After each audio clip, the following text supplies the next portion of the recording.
இன்றைக்கு திரு அமைச்சர் நேரு அவர்கள் இந்த தொகுதியில் சட்டமன்ற உறுப்பினராக இருக்கிறார். தமிழ்நாடு பூரா நகராட்சி நிர்வாகத்துறையினுடைய கட்டுப்பாட்டில் இருக்குது. இன்றைக்கு தமிழகத்தில் இவருடைய இலாக்காவில் தான் நிறைய பிரச்சனை.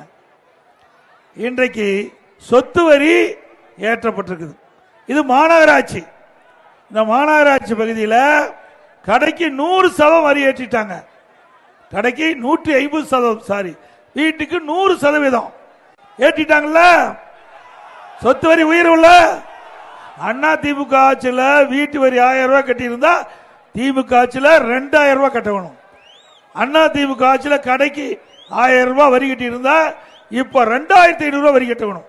ஆக இவருடைய இலாக்கா தான் அது. இன்னைக்கு சொத்து வரி உயர்த்தப்பட்டிருக்காங்க, குடிநீர் வரி உயர்த்திருக்கிறாங்க. போதாதுக்கு குப்பைக்கு வரி போட்டாங்க. அதை கூட விட்டு வைக்கல. குப்பை கூட விட்டு வைக்காத ஒரு அரசாங்கம் திமுக அரசாங்கம்.